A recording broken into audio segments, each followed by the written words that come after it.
Hello বন্ধুরা, তোমরা যদি এসিও নিয়ে কাজ করতে চাও কিন্তু র্যাঙ্কিং করতে পারছো না, তাহলে এই ভিডিও তোমাদের জন্য।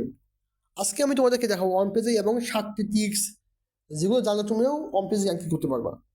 প্রথমে আমাদেরকে জানতে হবে ওয়ান পেজ থেকে। ওয়ান পেজ হচ্ছে ভিতরের কাজ। আমাদের ওয়েবসাইটের ভিতরে যেগুলো কাজ করা হয় তাকে বলা হয় ওয়ান পেজ কাজ। মানে আমাদের ওয়েবসাইটের ভিতরে আর্টিকেল অপটিমাইজেশন করে হচ্ছে ওয়ান পেজের কাজ। এরপরে আমরা কি করব, স্টেপ 2 হচ্ছে গিয়ে আমরা যেই হচ্ছে গিয়ে কাজ করবো, সেগুলো প্রধান কাজ হচ্ছে আমাদেরকে 4টা কাজ করতে হবে। 4টে জায়গায় কোথায় কাজ করতে হবে?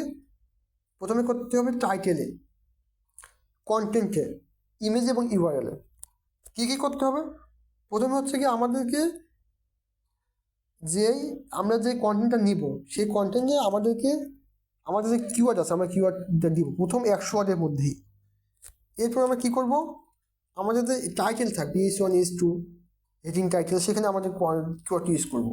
এবং আমাদের ইমেজে আমরা আমাদের ইমেজ থেকে রিনেম করে আমাদের যে মেন কিওয়ার্ডটা দেবো। ধরো আমার মেন কিওয়ার্ডটা হচ্ছে কি one page SEO Bangla tutorial.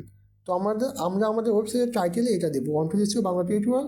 আমাদের কন্টেন্টে প্রথমে 100 ওয়ার্ডের মধ্যে এটা রাখবো, এই ওয়ার্ডটা one page SEO Bangla tutorial.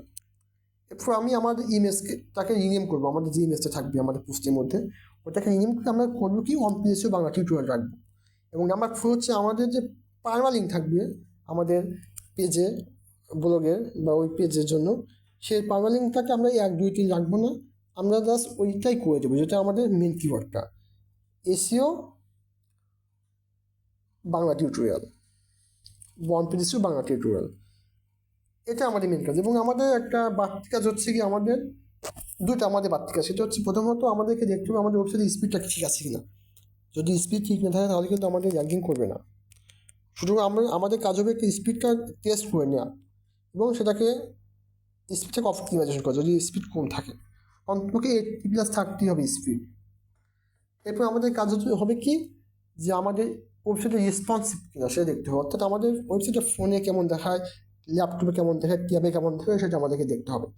মানে আমাদের একটা কথা মনে রাখতে হবে, 70 থেকে 80% আমাদের ভিউয়ার আসে ফোন থেকে। তো আমাদেরকে মোবাইল ফ্রেন্ডলি করতে হবে মাস্ট। এটাই আমাদের প্রধানত কাজ। আর আমাদের কিছু লিঙ্কিং করতে হবে, ইন্টারলিঙ্কিং, এক্সটার্নাল লিঙ্কিং। মানে এই দুটার মধ্যে ইন্টারনাল লিঙ্কিং মাস্ট, অর্থাৎ আমাদের ওয়েবসাইটে এক পেজের সঙ্গে এক পেজের লিঙ্কিং, এগুলো করলেই আমাদের হয়ে যাবে। তো আশা করি তোমরা বুঝতে পারছো। আরও ভালো যদি জানতে চাও তাহলে আমাকে কমেন্ট করে জানাও, আমি তোমাদেরকে আরও সুন্দর করে বুঝাই দেবো। আল্লাহ হাফেজ।